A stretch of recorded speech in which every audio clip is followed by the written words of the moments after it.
When Adam and Eve were in the Garden of Eden, 에덴 동산에 거하던 아담과 이브에게는 매일의 생활에 필요한 모든 것이 풍족하게 주어졌습니다. 어려움이나 도전이나 고통이 없었습니다. 그들은 힘든 시간을 겪어본 적이 없었기에 행복해질 수 있다는 것도 알지 못했습니다. 혼란을 겪은 적이 없기에 평안을 느낄 수도 없었습니다. 결국 아담과 이브는 선악을 알게 하는 나무의 열매를 먹지 말라는 명을 어겼습니다. 그렇게 함으로써 그들은 더는 무지한 상태에 있지 않게 되었습니다. 반대되는 것의 원리를 경험하기 시작했습니다. 건강을 무너뜨리는 병마와 마주하게 되었고 기쁨뿐 아니라 슬픔도 느끼게 되었습니다. 아담과 이브가 금단의 열매를 따먹었기 때문에 선악에 대한 지식이 세상에 알려졌습니다. 그들의 선택으로 시련을 겪고 시험받기 위해 우리가 지상으로 오는 것이 가능해졌습니다.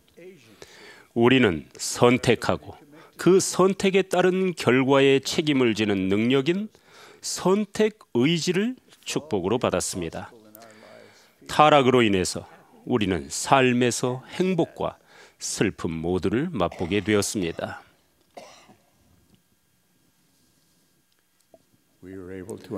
우리는 혼란을 겪기 때문에 평안을 이해할 수 있습니다.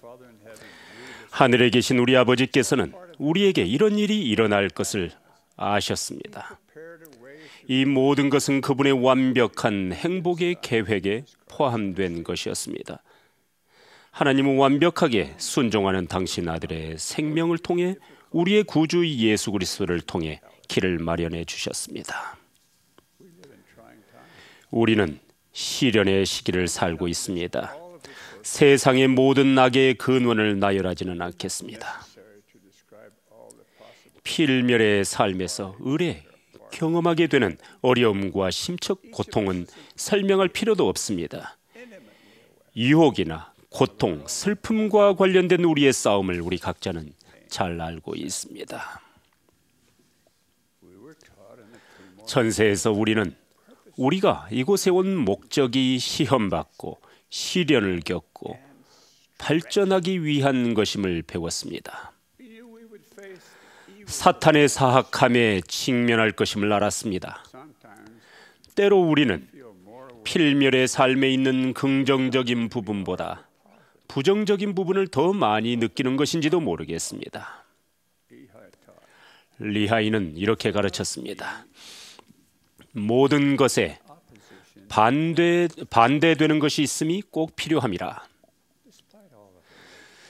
삶에서 마주치는 온갖 부정적인 도전 중에도 우리는 그 안에서 신앙을 적극적으로 행사할 시간을 만들어야 합니다. 그렇게 신앙을 행사하면 예수 그리스도의 긍정적이고도 신앙으로 충만한 속죄의 권능이 우리 삶에 임하게 됩니다. 하늘에 계신 우리 아버지께서는 우리가 그리스도에게 나아오고 구주의 속죄에 대한 신앙을 행사하는 데 도움이 될 도구들을 마련해 주셨습니다. 그런 도구가 기본적인 습관이 될 때 우리는 필멸의 어려움 속에서도 평안을 찾는 가장 쉬운 방법을 찾을 수 있을 것입니다. 오늘 저는 그 도구 중 4가지에 대해 말씀드리려 합니다. 제가 말씀드리는 동안에 각 도구를 어떻게 사용하고 있는지 스스로 평가해 보시기 바랍니다. 그런 후에 주님의 인도를 구하여 각각의 도구를 어떻게 더 잘 활용할 수 있을지 정하시기 바랍니다. 첫 번째 도구는 기도입니다. 하늘에 계신 아버지와 자주 대화하시기 바랍니다. 매일 시간을 내어서 여러분과 여러분의 생각과 감정을 그분과 나누십시오. 걱정하는 모든 것을 말씀드리십시오.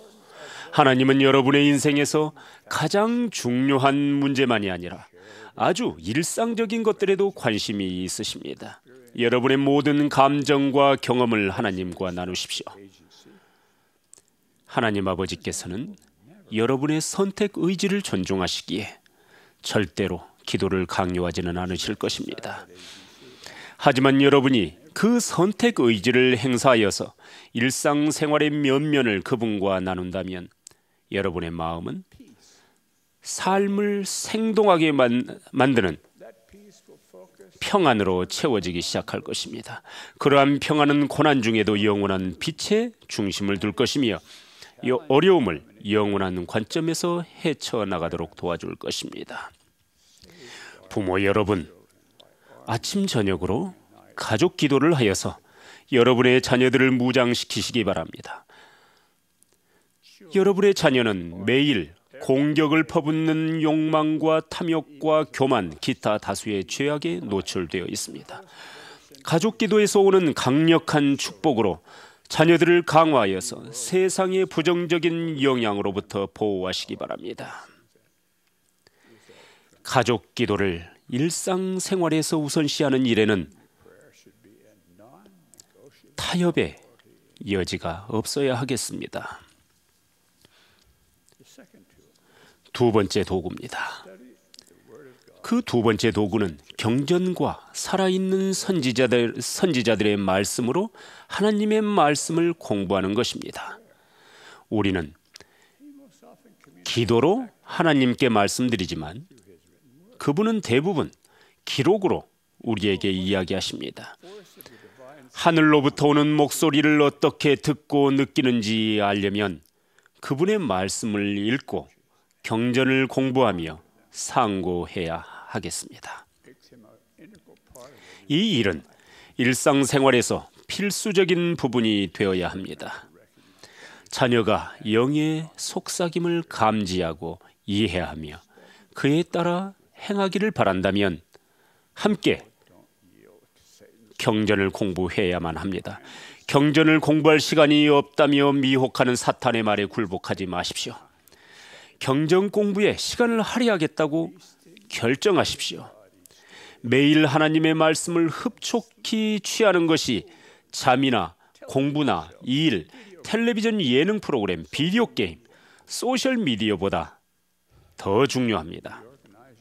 하나님의 말씀을 공부할 시간을 내기 위해 여러분의 우선순위를 재조정해야 할지도 모릅니다. 만약 그렇다면 그렇게 하십시오. 매일 경전을 공부하는 것과 관련하여 예언적인 약속이 많이 주어졌습니다. 이 약속에 제 간증을 덧붙이려 합니다.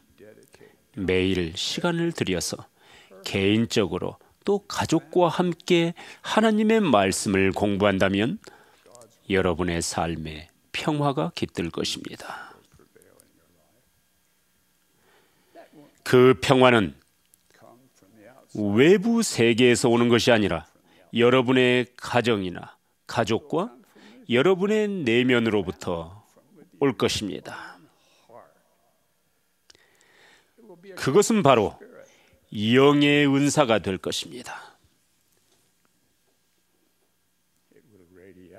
평화가 여러분의 내면으로부터 퍼져나와서 여러분 주변의 세상 사람들에게 영향을 미칠 것입니다. 여러분은 세상의 평화를 쌓아가는데 매우 의미 있는 무언가를 하게 될 것입니다. 여러분의 인생에 어려움이 없을 것이라는 말이 아닙니다. 아담과 이브가 동산에 있었을 때 아무런 어려움이 없었으나 행복과 기쁨, 평안도 없었다는 점을 기억하십시오. 어려움은 필멸의 삶에서 중요한 부분입니다.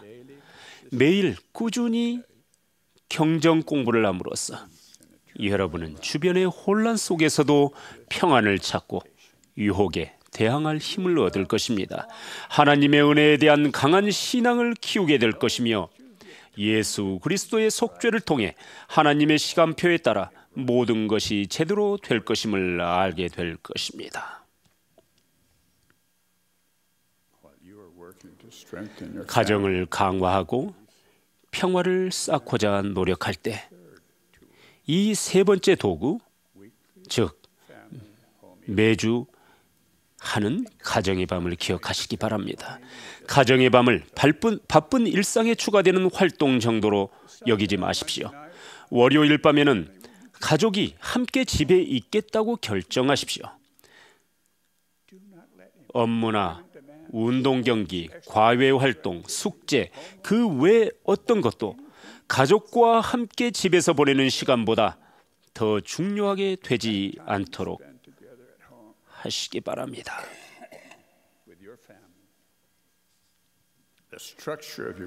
가정의 밤은 시간을 투자하는 것 자체가 활동을 어떻게 하느냐보다 중요합니다. 복음은 공식적으로도 비공식적으로도 가르쳐야 하는 것입니다. 가족 하나하나에게 의미 있는 경험이 되게 하십시오. 가정의 밤은 안정적인 환경에서 간증을 나누며 가르치고 계획하며 조직하는 기술을 연마하고 가족 간의 유대를 강화하며 가족의 전통을 발전시키고 서로 대화를 나누며 그리고 무엇보다도 아주 신나게 보내는 귀중한 시간입니다. 지난 4월 연차 대회에서 린다 S. 리브즈 자매님은 매일 하는 경전 공부와 기도 그리고 매주 하는 가정의 밤의 축복에 대해 간증을 드려야만 하겠습니다라는 말로 그분의 말씀을 전한 적이 있습니다. 그리고 또 이렇게 말씀하셨습니다. 그러한 것을 실천할 때 우리는 스트레스를 날려버릴 수 있으며 우리 삶은 인도받고 가정은 더 보호될 것입니다. 라고 담대하게 말씀하셨습니다. 리브즈 자매님은 매우 현명한 여성이십니다. 전 여러분에게 이 세 가지 필수적인 습관에 대한 개인적인 간증을 얻기를 강력히 촉구합니다. 다음으로 네 번째 도구는 성전에 가는 것입니다.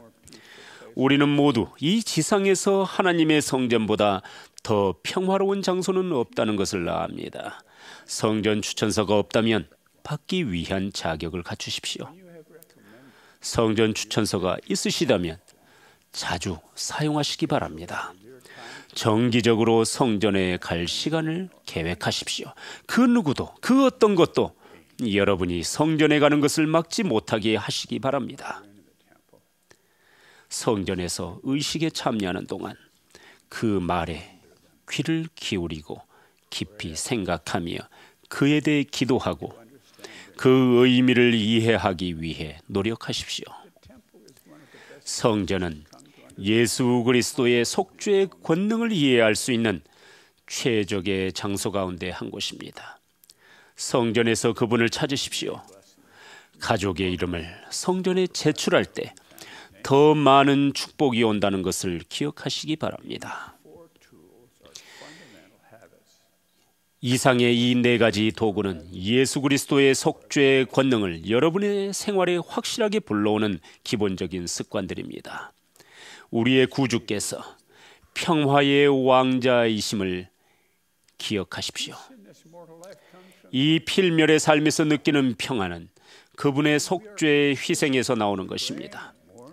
아침 저녁으로 꾸준히 기도하고 매일 경전을 공부하고 매주 가정의 밤을 하고 성전에 정기적으로 참석할 때 우리는 내게로 오라는 그분의 초대에 능동적으로 참여하는 것입니다.